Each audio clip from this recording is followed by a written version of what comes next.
wabarakatuh. Waalaikumsalam warahmatullahi wabarakatuh. Yang saya hormati Kepala Sekolah SD Negeri Muhammadiyah Walidah Adi Purwanto SPDI, dan yang saya hormati Dewan Guru beserta staf tata usaha SD Negeri Muhammadiyah Walidah.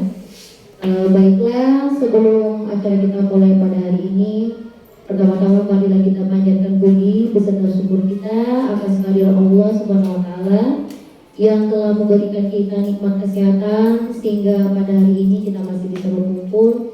Dan saya juga mengucapkan banyak terima kasih kepada Habib Purwanto yang sudah menyediakan memberikan waktunya untuk saya menyampaikan pengimbasan modul 1.4 budaya positif di SD Muhammadiyah Walidah.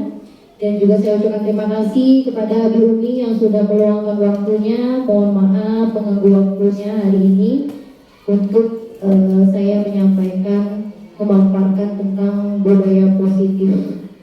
Dan tak lupa pula salawat beserta salam kita kirimkan kepada Tuhan kita Nabi besar Muhammad Sallallahu Alaihi Wasallam yang telah membawa kita dari alam kegelapan, alam kebodohan menuju ke alam yang terang benderang dan penuh dengan kecanggihan teknologi seperti kita rasakan pada saat ini. Baiklah, Abi Umi sekalian, maksud dan tujuan saya pada hari ini adalah di sini saya diberikan tugas dari BGP, Badan Guru Penggerak. Jadi di sini alhamdulillah saya sudah mengikuti pendidikan guru penggerak itu sudah pada modul 1.4 dan akan dimulai lagi di modul 2 karena ini akhir dari modul 1. Jadi di sini saya diberikan tugas untuk memberikan pengimbasan kepada Abi Umi sekalian, yaitu pengimbasan modul 1.4 budaya positif di lingkungan kelas dan sekolah SD Muhammadiyah Walidah Senin 23 Oktober 2023. Jadi sebelumnya masih semangat ya Juli ya, walaupun udah siang. Masih ya, coba kalau kalian terus semangat, coba terus semangat dulu. Terus semangat. Semangat. Dan gitu lengkap ya. Jadi anak-anak aja yang harus semangat, kita juga sebagai guru harus semangat. Kalau saya bilang SD Muhammadiyah Walidah, jawabnya luar biasa ya. Siap ya ini ya dia. SD Muhammadiyah Walidah luar biasa. Nah, ini judulnya tentang budaya positif. Kalau mendengar kata budaya positif, apa sih yang terpikirkan yang banyak oleh Abi Umi sekalian? Oke, ada yang mau menyampaikan? Oke, Yang Siti?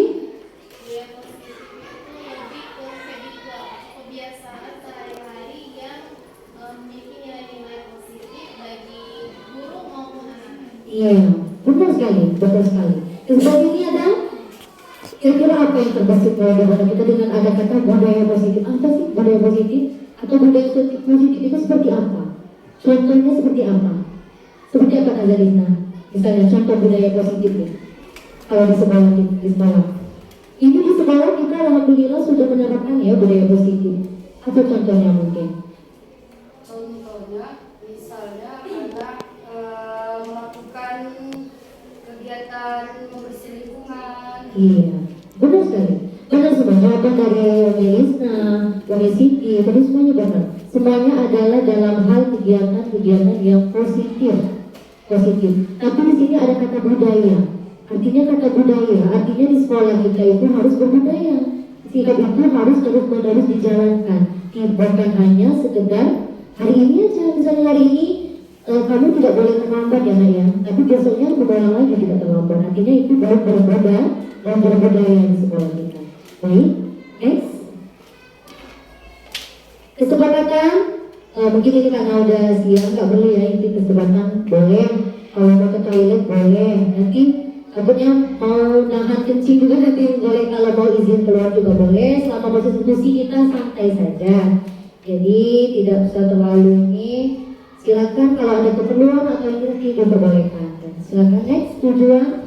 Nah, tujuannya adalah untuk memahami konsep inti budaya positif, menerapkan budaya positif di lingkungan kelas dan sekolah. Nah, jadi nanti kita bagi wali-wali kelas ya, atau mabel juga bisa sebelum kita menerapkan di sekolah, itu kita wali kelas atau guru mapel itu menerapkan dulu di kelas kita budaya positif itu. Lanjut. Nah, materinya ada berapa tuh? Lumayan banyak. Ini materi konsep inti dari budaya positif. Yang pertama ada disiplin positif, nilai-nilai kebajikan universal, teori motivasi, hukuman, penghargaan, restitusi, keyakinan kelas, kebutuhan dasar manusia, 5 posisi kontrol, dan segitiga restitusi. Apakah ini sudah pernah mendengar kata-kata ini? Restitusi dan keyakinan kelas mungkin sudah pernah dengar atau sudah pernah baca? Nah, kalau belum, nanti kita bahas di sini. Lanjut. Nah, indikator keberhasilannya di sini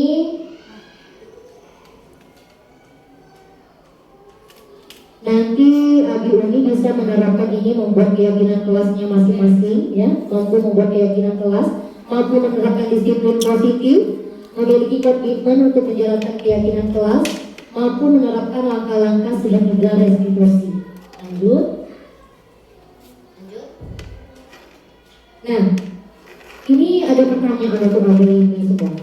Bagaimana menurut Abi ini, setuju atau tidak setuju? Yang pertama, hukuman itu dapat mendisiplinkan anak. Gimana Abi ini? Setuju nggak?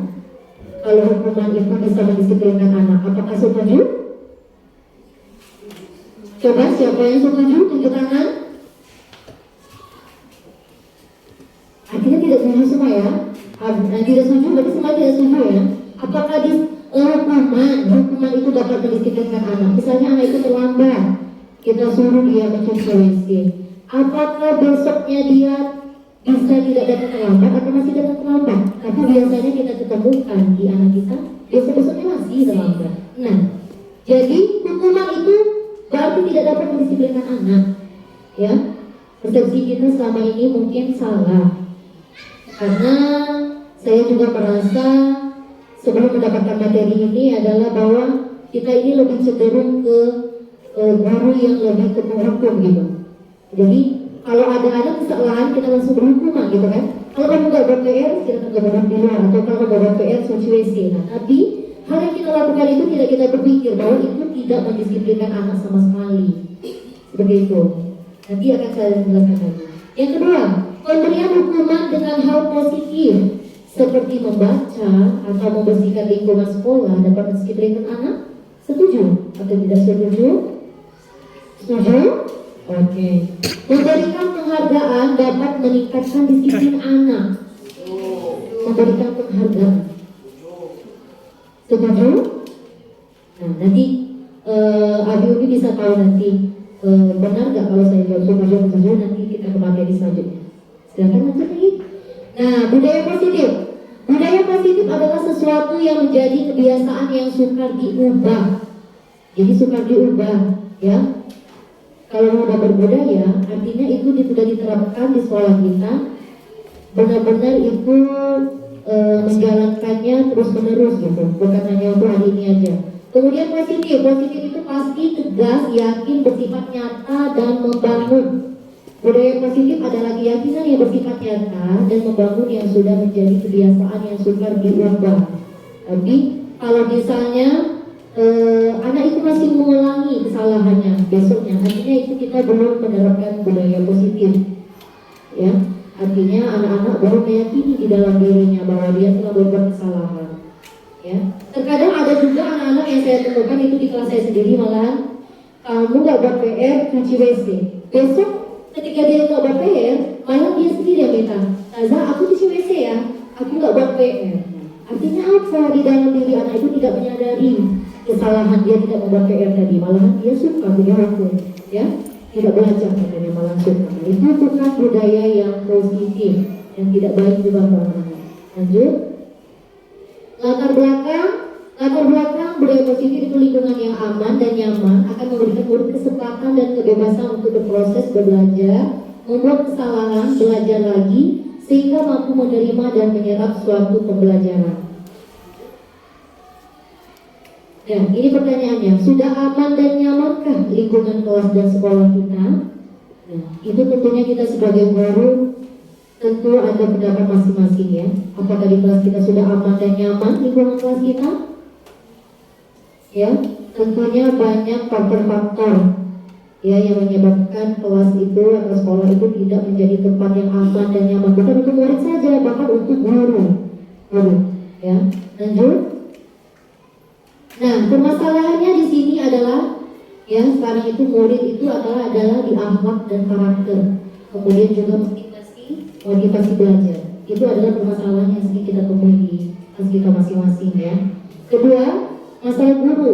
Kalau guru itu disiplinan dan kompetensi guru, karena itu kita menyadari sendiri karena masih sulit gitu ya. Kalau menerapkan kedisiplinan 100% itu masih sulit, karena makanya di sini kita harus belajar.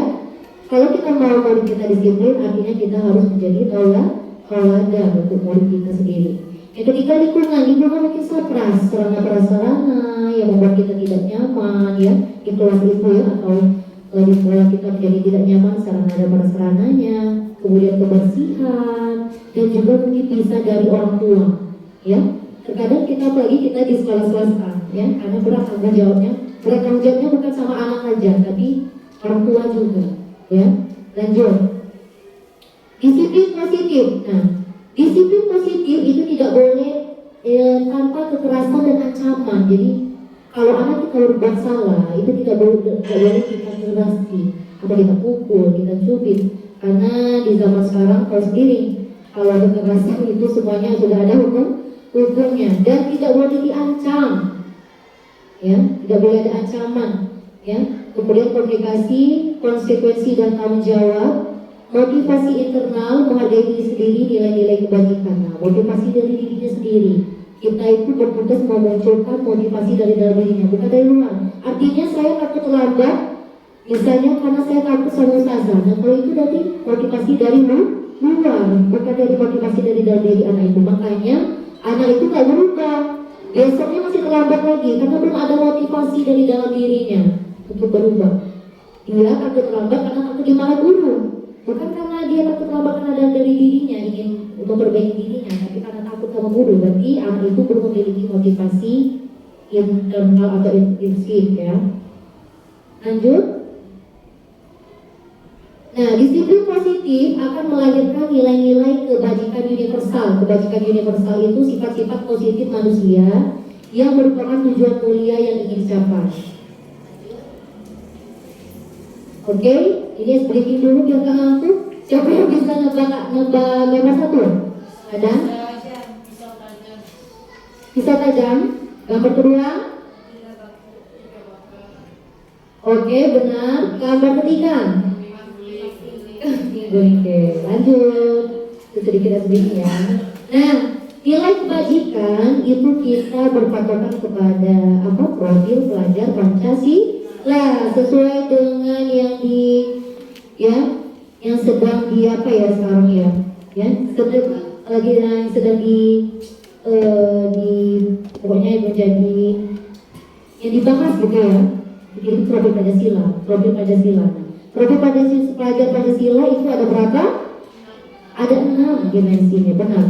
Beriman dan bertakwa kepada Tuhan Yang Maha Esa dan merawat mulia, berkebinekaan global, gotong royong, mandiri, bernalar kritis dan kreatif. Nah, ini adalah menjadi tujuan nilai kebajikan yang harus ada pada setiap siswa kita, ya. Artinya bukan hanya beriman dan bertakwa saja dia, tapi dia juga harus bisa berkebinekaan global, harus bisa gotong royong, mandiri, bernalar kritis dan kreatif. Lanjut. Nah, nilai-nilai kebajikan universal ya diambil dari 6 dimensi tadi. Itu adalah bisa rasa hormat, integritas, mandiri, menghargai, antusias, empati, keingintahuan, kreativitas, kerjasama, percaya diri, komitmen. Banyak ya kalau nilai-nilai kebajikan itu pokoknya yang sikap-sikapnya yang positif gitu. Lanjut. Oke, lanjut lagi. Mau tebak gambar lagi? Oke, gambar pertama apa? Udah bagus, oke. Yang kedua? Ya, yang ketiga? Oke, berarti masih konsentrasi tapi ya, ini semuanya. Udah tangan dulu untuk mulai di semuanya. Walau waktu siang, ternyata konsentrasinya masih bagus. Oke, teori yang pertama, teori motivasi perilaku manusia. Nah, jadi ada motivasi eksternal dan motivasi internal. Kalau anak itu untuk menghindari ketidaknyamanan atau hukuman, apa yang akan terjadi apabila saya tidak melakukannya? Ya, nah itu kalau dia untuk menghindari hukuman, artinya itu baru motivasi eksternal yang ada di dalam diri anak itu. Kemudian untuk mendapatkan imbalan dari orang lain, nah tadi seperti penghargaan, aku mau tapi ini mau dipuji, gitu. Mau dipuji sama guru. Ini ada kan anak-anak seperti itu tipenya itu mau dipuji terus. Aku mau berbuat seperti ini, tapi itu niatnya karena ingin dipuji. Artinya itu belum ada motivasi internal dari dalam diri anak itu. Itu masih ke motivasi eksternal karena orang lain, gitu. Kemudian ketiga, untuk menghargai diri sendiri. Nah, kalau untuk menghargai dirinya sendiri dari dalam dirinya, diyakini dari hatinya, benar-benar tulus, ikhlas. Nah, itu baru tujuan disiplin positif. Artinya kita sudah bisa menumbuhkan motivasi internal pada anak tersebut, bukan eksternal. Kalau di kita motivasi eksternal, tentu anak itu akan mengulangi lagi kesalahannya. Seperti itu. Lanjut. Nah, di sini ada kata konsekuensi, hukuman dan konsekuensi. Tentu beda hukuman sama konsekuensi, Raza ya. Hukuman itu lebih ke sesuatu yang menyakitkan, ya, tidak nyaman untuk murid, untuk jangka panjang apalagi. Karena terkadang kita refleks gitu ya, karena kita udah kadang kita sebagai guru kan kesabaran itu ada batasnya kadang. Apalagi anak yang suka berbuat ulang, kalau kita udah kayak ini, langsung aja kita hukum kan, langsung kita marah-marah atau nah ternyata itu berdampak tidak bagus untuk anak-anak ternyata, dan itu bisa berdampak untuk jangka panjang. Pertama, selain itu bisa menyebabkan rasa kebencian, ya, bencian terhadap guru, ya. Kemudian juga bisa menyebabkan rasa dendam. Ada ya anak yang dendam sama guru. Anak ini kadang tipe anak itu beda-beda. Ada yang dendam, dia merasa dirinya dipermalukan di depan teman-teman, dimarah di depan teman-teman, dia malu, dia dendam, ya, sakit hati ya. Nah, itu tidak boleh. Kemudian korban mendapat keadilan, murid atau anak akan tersakiti, perilaku pasif agresif meningkat. Nah, jadi dengan kita marah-marah tadi, bentak-bentak tadi, bukan dia berubah, tapi malah membuat perilakunya itu tadi bisa menjadi lebih agresif lagi dari sebelumnya, ya. Kalau konsekuensi itu sesuatu harus terjadi, tidak nyaman untuk murid anak jangka pendek, korban bisa diabaikan, murid atau anak dibuat tidak nyaman, penguatan hanya bertahan dalam jangka waktu pendek. Kalau konsekuensi, nah ada restitusi misalnya. Nah, kalau restitusi itu merupakan pilihan. Jadi kita di sini bukan memberikan hukuman, bukan memberikan konsekuensi, tapi kita bagaimana menggali di dalam diri anak itu apa sih pilihan mereka, ya, ya, atau mau sering terlambat terus atau gimana? Itu nanti ada caranya, ada triknya gitu. Kemudian menguatkan untuk murid atau anak dalam jangka waktu panjang. Korban mendapatkan ganti, artinya apa? Misalnya kalau dia berkelahi, contohnya misalnya Edo dan kakak bertengkar, berkelahi. Nah, kemudian kakak menarik baju Edo, lepas kancing seluruh baju Edo, ya. Nah, kalau kita marah, kamu nih, ya, langsung marah begitu kan? Lepas kamu kancing baju Edo.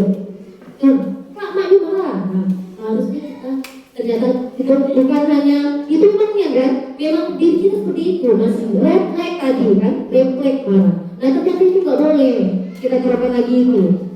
Karena kenapa? Ya, karena itu akan menyakiti anak yang pertama. Kemudian juga membuat anak tidak nyaman, ya. Tadi timbul dendam dan kebencian di dalam diri anak, ya. Nah, bagaimana cara kita mencarinya? Nanti kita menggunakan adanya restitusi caranya. Nanti kita bisa belajar bersama-sama sebagai wali kelas atau guru matkul dan sebagainya baru kelas sekolah. Itu bagaimana sih kita menghadapi anak yang bermasalah? Nah, cara baiknya bagaimana? Nah, hari ini kita akan belajar itu. Kemudian murid atau anak mendapatkan penguatan, masalah terpecahkan. Nah, itu kita mau, ya. Kalau misalnya anak masih ngulang besoknya, artinya masalah itu belum terpecahkan oleh kita, ya. Lanjut. Oke, lanjut aja. Nah, ini ada tindakan guru menurut Abi dan Umi. Apakah termasuk hukuman atau konsekuensi? Pernyataan tersebut ya. Yang pertama, siapa yang mau menjawab? Pertanyaan pertama, mencatat 100 kali di dalam buku kalimat saya tidak akan terlambat lagi karena terlambat ke sekolah. Nah, menurut Abi Umi itu hukuman atau konsekuensi? Benar. Hukuman ya. Nah, itu contoh dari hukuman. Kemudian yang kedua, lari mengelilingi lapangan basket 2 kali karena terlambat lagi di sekolah. Hukuman atau konsekuensi? Hukuman.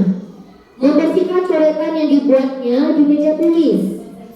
Nah, itu konsekuensi. Dan tadi aku sudah bisa membedakan mana yang konsekuensi, mana yang hukuman. Konsekuensi lebih positif daripada hukuman. Ketimbang kita marah-marah, habis energi, ada baiknya kita terapkan karena itu dia yang mencari masalah. Apa sih nak solusinya? Kamu tadi sudah mencoret meja. Coba sekarang kamu pikirkan, ya. Bagaimana kamu bisa memperbaiki kesalahan kamu nak? Ya, kita gali, kita cari. Tentunya dengan kita ajak mereka berbicara berdua. Jangan kita marahin lagi anak-anak di depan kelas, di depan teman-temannya. Karena itu merasa mental anak ya. Anak itu juga nanti akan lebih agresif tadi, lebih keras, ya.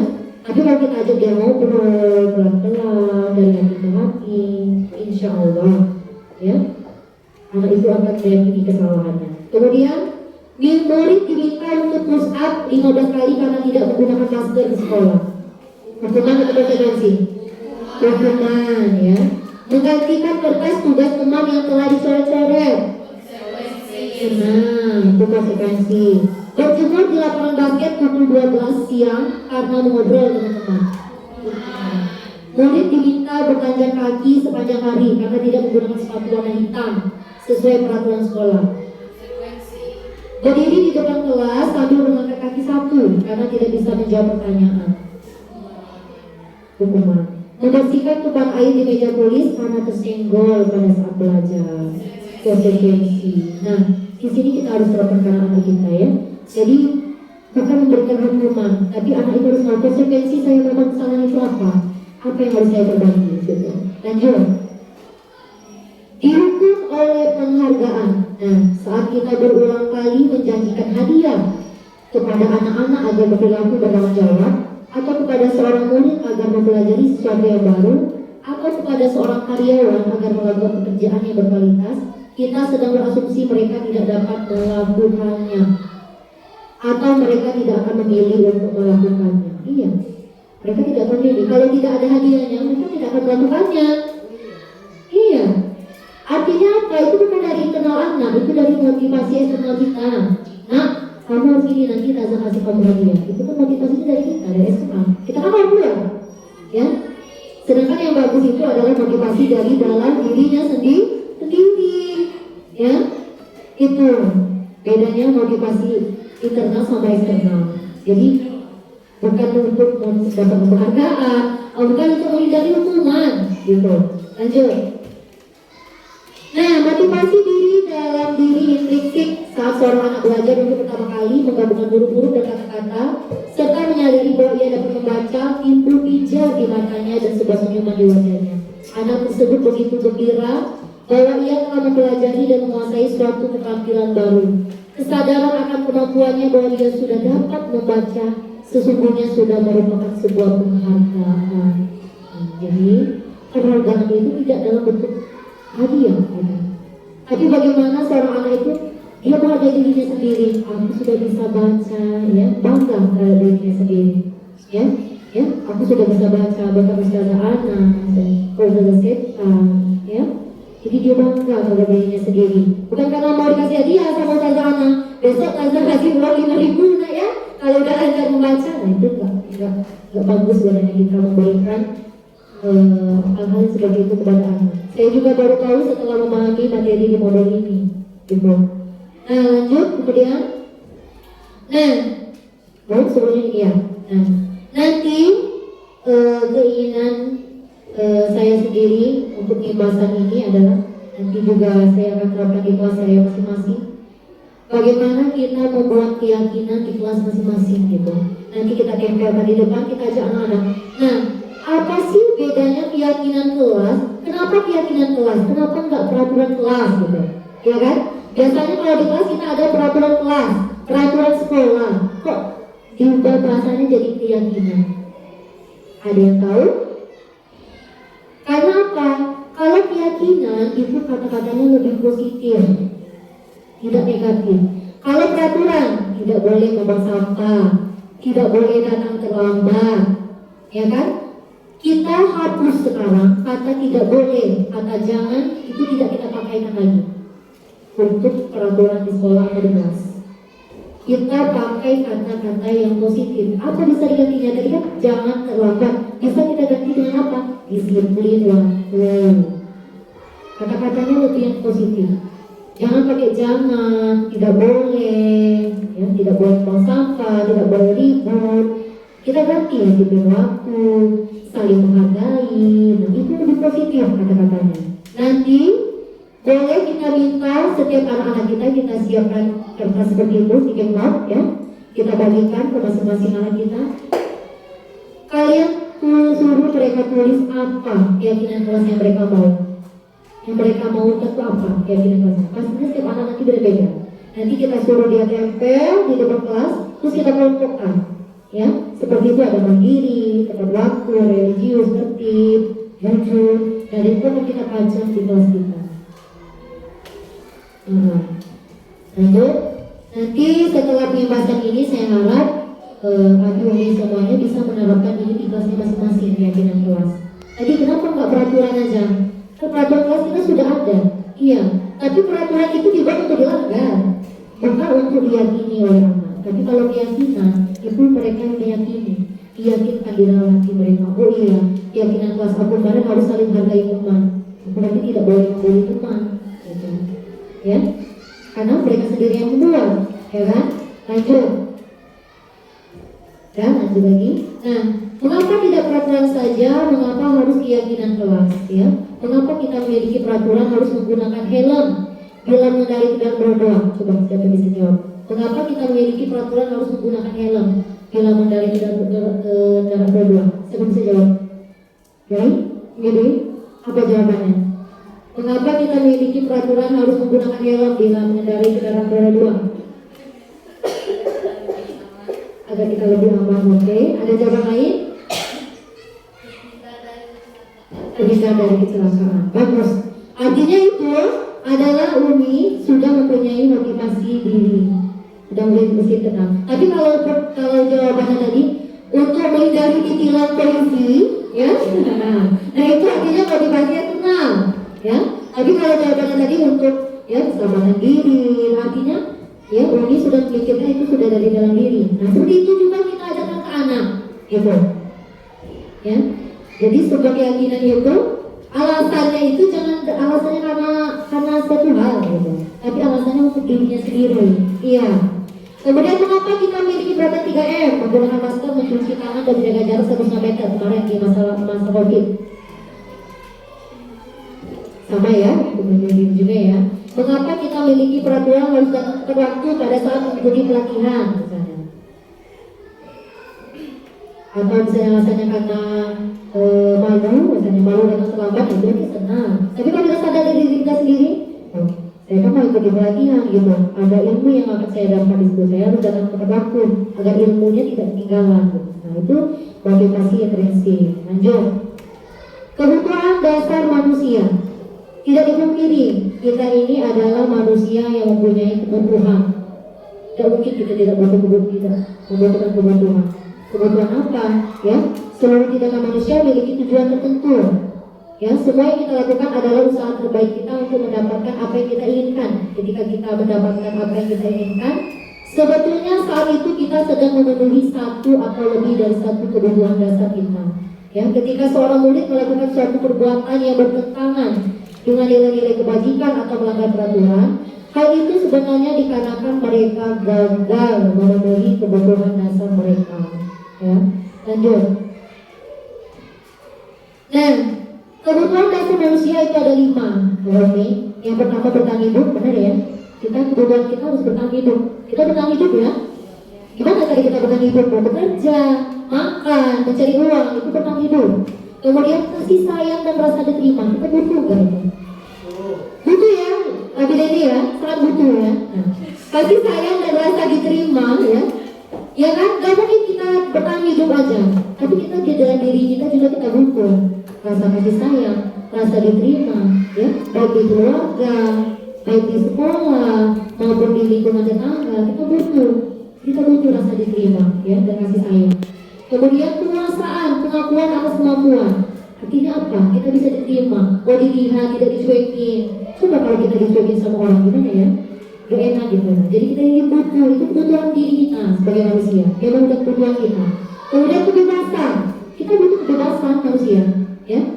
Tidak bisa kita manusia hidup terkekang. Sama dengan murid tidak bisa terkekang. Ya, nah duduk yang rapi, tangan dilipat dua, hadap ke depan, ya, lihat ke depan tulis, ya. Tidak bisa terkekang, ya. Karena kita sekarang udah ke brainstorm kurikulum merdeka kan, ya. Bahwa setiap anak itu mempunyai karakter yang berbeda dan cara belajar yang berbeda-beda. Tidak boleh kita samakan, karena konsentrasi anak beda-beda. Ya, anak yang mungkin yang konsentrasinya tinggi mungkin bisa baca dengan seperti ini selama 2 jam. Tapi kalau anak yang ya kinestetik, yang sukanya keluar yang bermain, itu nggak bisa. Ya, beda. Mereka butuh kebebasan di dalam dirinya, karena itu sudah kebutuhan dasar dari dalam dirinya. Tidak bisa kita ubah. Tidak bisa kita ubah anak itu. Nah, kamu diam, ayo diam. Tidak bisa, ya. Karena itu sudah kebutuhan dari dalam dirinya, bukan dasarnya. Mereka butuh kebebasan. Kemudian kesenangan. Tidak dipilih ya, kita butuh kesenangan, ya. Nah, lanjut. Nah, di sini ada sebuah kasus, ya. Kasusnya, Dinda, seorang anak kelas 3 SD, begitu tiba di rumah sepulang dari sekolah, menangis dan mengadu pada ibunya bahwa dia benci pada Ibu Rani ini, ya. Nah, gurunya, menurut Anda, kebutuhan apa yang berusaha dipenuhi oleh Dinda? Jika jawaban kita tadi, kebutuhan tadi ada berapa? Kebutuhan dasar? Ada 5 ya. Nah, dari pertanyaan itu kebutuhan mana itu maksud? Ibu guru bilang, aku tidak boleh bersenandung waktu mengerjakan tugas. Tidak boleh bernyanyi maksudnya. Katanya kelas harus tenang, tidak ada suara. Padahal kan aku suka dan senang menyanyi. Kebutuhan apa dia tulis? Kebutuhan apa? Kesenangan. Iya, karena dia tadi kan senang nyanyi. Mungkin dia dengan bernyanyi dia konsen, ya. Nah, sambil dia mengerjakan tugas sambil bersenandung, ya. Nah, kita tidak boleh marah, gitu. Karena kelas yang kondusif itu bukan kelas yang diam saja tidak ada suara murid, ya. Kita bersyukur kalau murid kita bisa aktif, bisa bertanya, bisa bersuara, bisa bersuara. Dibandingkan diam. Oke, mau kita aja, kita juga bingung. Gak mungkin kita berceramah terus di depan, ya. Nah, kalau mereka aktif kita seru ini, ya. Lanjut, ibu guru tidak menyapaku hari ini, padahal aku pakai jepit rambut baru. Tapi dia butuh apa? Iya, kasih sayang. Karena setiap anak itu butuh kebutuhan dasar itu beda-beda. Ada yang butuh kasih sayang, ada yang butuh kesenangan. Yang ketiga, aku bosan. Masa belajarnya cuma gitu-gitu aja? Dia itu bisa mendendam, marah dan bersifat agresif. Itu dampaknya ke anak dampaknya. Kemudian kalau kita membuat merasa bersalah, terutama tadi contohnya disuruh lari keliling, ya. Apalagi tadi hukuman itu berbentuk seperti ancaman, ya, atau hukuman fisik. Nah, kalau membuat merasa bersalah, itu dampaknya merasa bersalah, gagal, anak itu gagal, kemudian emosinya tertahan di dalam dirinya. Contohnya bisa seperti apa membuat merasa bersalah? Misalnya, Denny, kamu terlambat lagi nak hari ini. Kamu mau Ustazah Dian ditegur lagi oleh Ibu Purwanto pada sekolah. Nanti katanya Ustazah Dian gak bisa membina kamu. Itu adalah ucapan kata-kata membuat rasa bersalah, ya. Nanti Ustazah Dian ditegur kepala sekolah.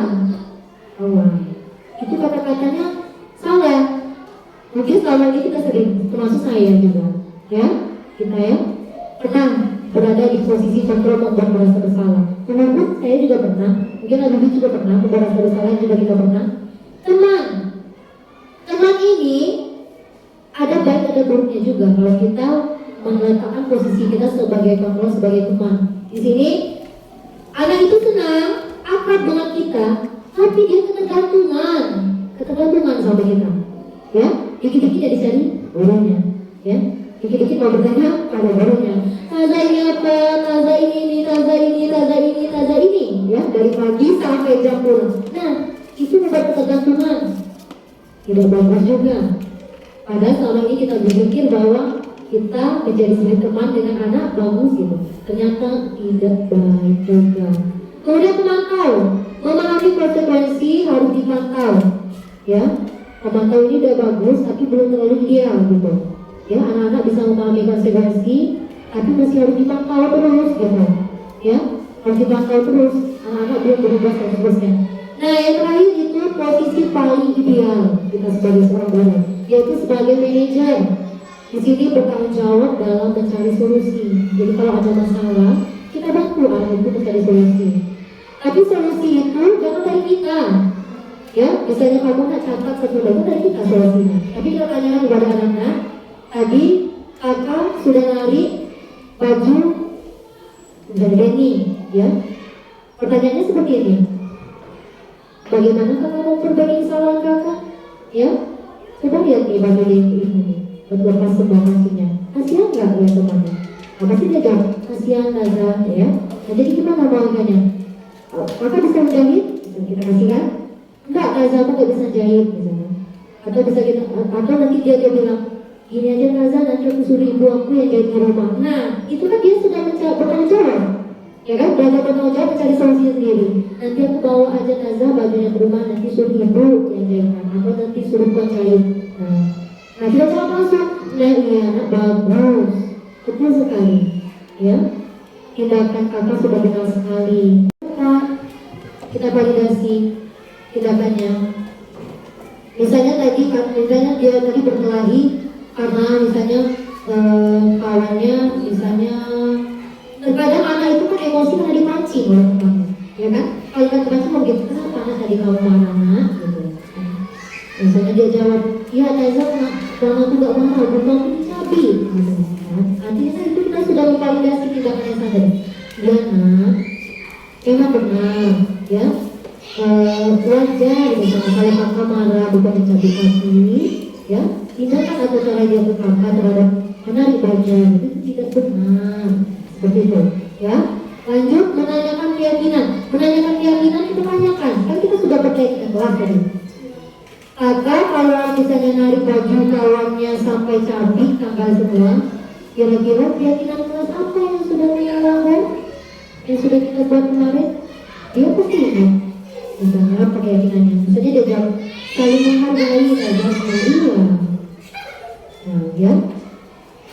Karena itu tadi kan keyakinan, jadi dia yakin tidak ingat gitu. Coba kalau peraturan sekolah yang ada 20, 50 peraturan, jadi nggak berbeda apa? Ya, coba kita buat peraturan. Keyakinan kelas nggak boleh nggak usah terlalu banyak, ya. Ya sedikit 5 atau 6 asal itu diyakini benar gitu diri anak seperti itu. Lanjut. Nah, menstabilkan identitas itu kata-katanya seperti ini saja. Berbuat salah itu tidak apa-apa, ya. Berbuat salah itu adalah hal yang manusiawi seperti itu. Tidak ada manusia yang sempurna. Bapak ibu atau ustaz atau ustazah juga pernah melakukan kesalahan seperti itu. Nah, tapi ustazah SD dulu. Nah, jadi mereka itu merasa stabil sekali di sini. Kamu berhak merasa begitu atau kita bisa menyelesaikan ini. Bapak ibu tidak tertarik mencari siapa yang salah. Ya biasanya kan anak kalau berkali ini ngomong ini mencari kebenaran semua, tidak tertarik gitu. Tapi ia mencari solusi dari permasalahan kalian. Gitu. Lanjut. Itu kata-katanya. Ini contoh kata-kata validasi tindakan yang salah. Kamu pasti punya alasan mengapa melakukan hal itu. Kamu harus bangga pada dirimu sendiri karena kamu telah melindungi sesuatu yang penting buatmu. Kamu boleh mempertahankan sikap itu, tapi kamu harus menambahkan sikap yang baru. Lanjut. Menanyakan keyakinan, apa yang kita percaya sebagai keyakinan kelas kita? Kamu meyakini itu? Keyakinan apa yang belum kalian tunjukkan? Apakah kamu bersedia memperbaiki kesalahan? Hal apa yang bisa dilakukan untuk memperbaiki kesalahan? Jadi sebenarnya mungkin dunia ya, kita kan sudah sedikitnya sudah menerapkan sedikit institusi ini, cuma belum konsisten gitu, ya. Lanjut. Lanjut aja. Oke. Apa Ustazah mau lihat video contoh praktek segitiga restitusi? Boleh?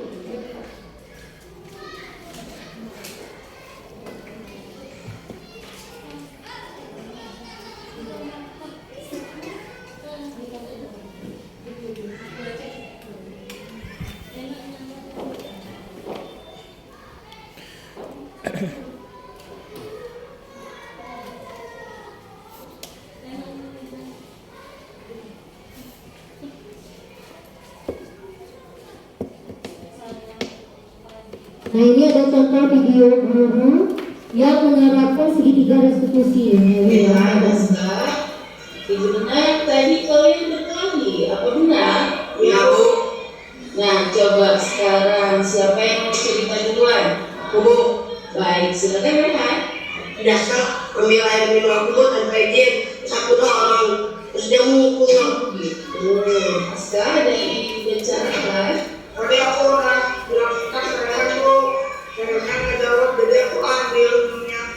Aku dia bukan karena gak mau kasih tak, aku juga kan belum minum. Baiklah, sekarang ibu tidak tertarik untuk mencari siapa yang salah, tapi ibu ingin mencari solusi dari masalah ini. Bagaimana? Apa kalian setuju? Ya, Bu. Nah, kamu tentu punya alasan kenapa mengambil air minum Rehan tanpa menunggu izin. Aku tadi di teasku, pas aku mau jalan, mau ke habisku, ibu guru harus minum minumnya. Kita kalau berisian, pokoknya cicil minum ya kan? Alasan kamu mau Tadi kan bilang keluar Bu. iya, jadi kamu pengen balas ya. Terus, Rehan, kamu juga pasti punya alasan kenapa tidak belum berizin terus bawa kasih. Ya aku kesal Bu, asalnya kan mintanya maksa. Meski kamu ingin mencoba melindungi diri kamu sendiri ya. Nah, coba sekarang Rehan, apa kalian masih ingat tentang Rehan apa dari keyakinan kelas kita? Siru, Naskah, apa perbuatan kamu tadi itu sudah sesuai dengan kelas? Nilai apa yang kamu rasa buat?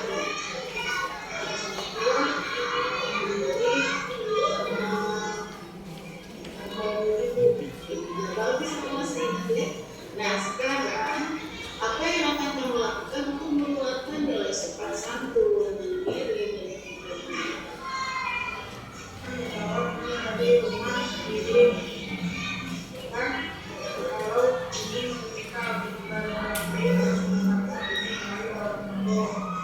kalau kita harus Jadi kalau mau ingin atau minta barang dari orang lain itu harus meminta izin dulu ya. Terus kalau untuk kontrol diri bagaimana? jadi apa yang marah Jadi kalau orang marah apa harus mengumpul atau berkata kasih bagaimana?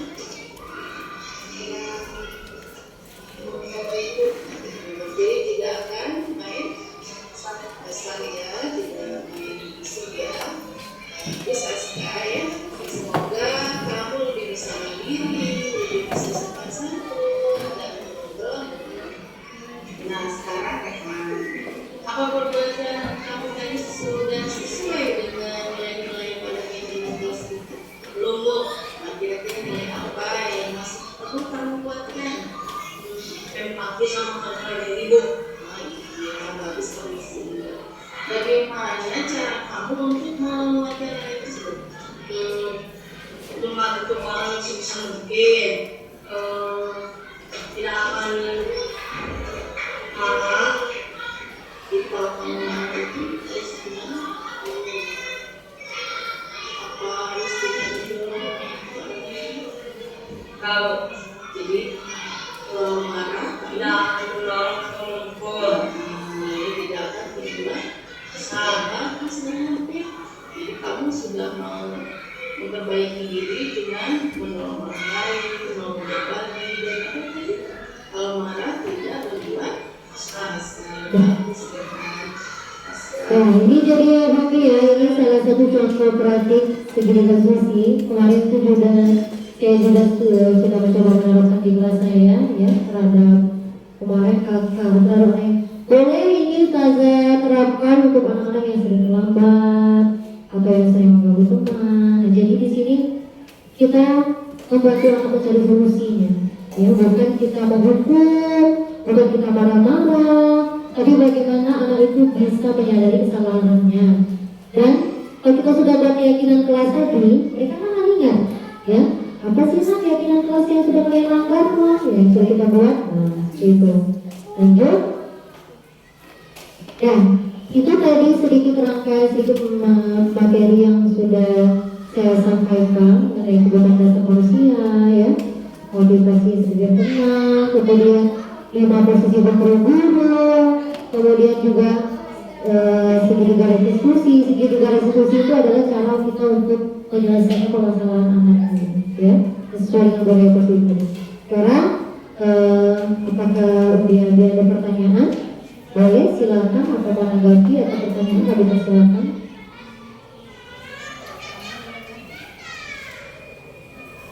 Gak ada?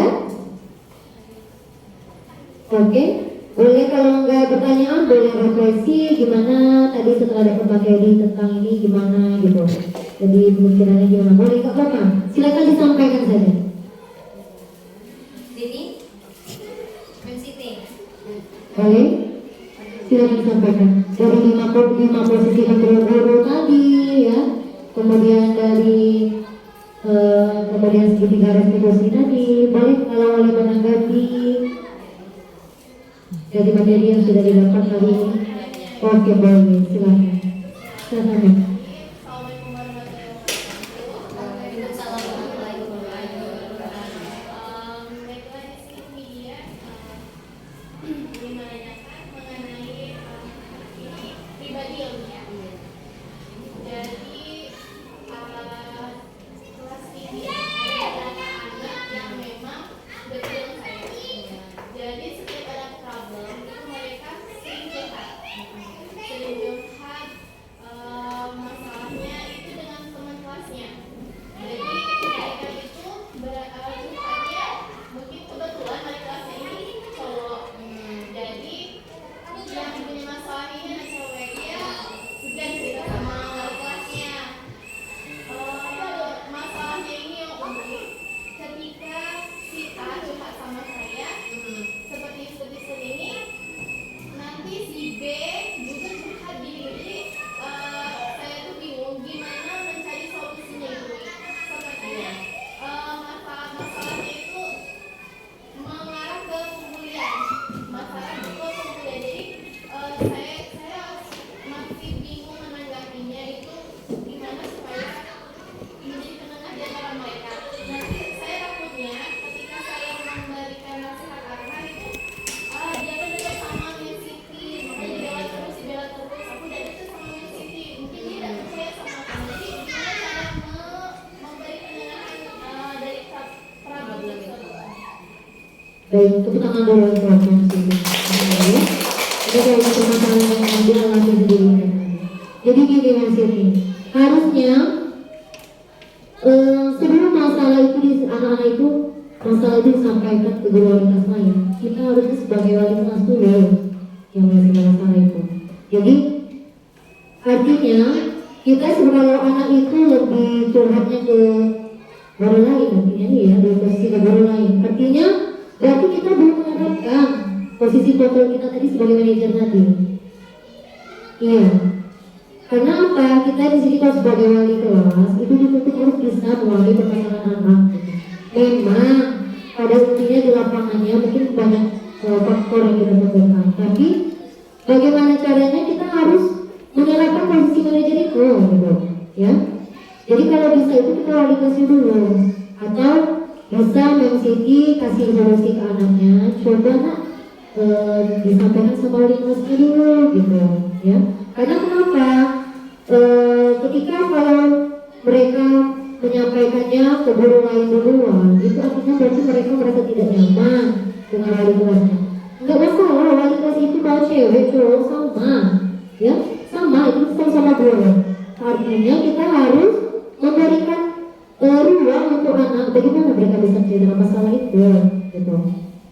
Iya, ya. Nanti katanya Mbak Siti kalau begitu terus banyaknya yang mau Mbak Siti selesaikan gitu. Belum selesaikan masalah yang di kelas sendiri, ini udah yang di kelas lain gitu. Nah takutnya nanti kan kalau nggak disampaikan sama wali kelasnya juga belum tentu tahu untuk permasalahan ini, gitu, ya kan? Nah, ya jadi nanti Mbak Siti minta tolong boleh Mbak Siti nanti presentasikan sama wali kelasnya, wali kelas berapa misalnya ya, anak cerita itu siapa boleh disampaikan, ya. Jadi Mbak Siti tidak terlalu berlebihan gitu menjawabnya, sudah mau menyelesaikan masalahnya sendiri, mau sama yang lain, biar wali kelas itu belajar semua gitu, cara menyelesaikan masalah sendiri. Nanti kalau takutnya seperti itu, ya, jadi kita tidak ada kontrol, kita bukan sebagai manajer, tapi mengajar saja begitu. Tetapi kan yang terpenting tadi apa? Masalah itu tadi dari Allah, itu kan, ya. Materi itu bisa kita sampaikan kapan saja, apalagi sekarang, ya. Mereka bisa dapat materi dari berbagai sumber, gitu, dari internet, dari Google, ya. Yang terpenting itu bagaimana cara kita mengubah akhlaknya, itu yang di zaman sekarang. Yang di zaman sekarang itu yang terpenting. Kenapa? Kita lihat sendiri, ya. Anak-anak kita kan semakin tahun ke tahun itu kita lihat sendiri, ya. Kualitas karakter anaknya seperti apa? Nah itu jadi PR penting bagi kita guru-guru, ya. Jadi PR sekali kita bagaimana bisa mengubah akhlak anak dari anak yang sering membuli, ya. Nah itu tadi bisa kalau di kelas M atau di yang laboratorium lain boleh terapkan sedikit garis diskusi tadi. Coba boleh, ya. Insya Allah dengan kita mengajak mereka berbicara, ya. Nanti kan mereka akan bercerita sendiri apa sih ya tidak nyamannya apa di kelas, ya. Misalnya tentu anak yang membuat bully itu juga ada alasan, gitu, ya kan? Ya kan? Tentu ada alasan. Kita tanyakan alasannya. Kenapa sih nak kamu sering membuli ini, ya? Ya? Apa penyebabnya? Nanti dia akan ceritakan.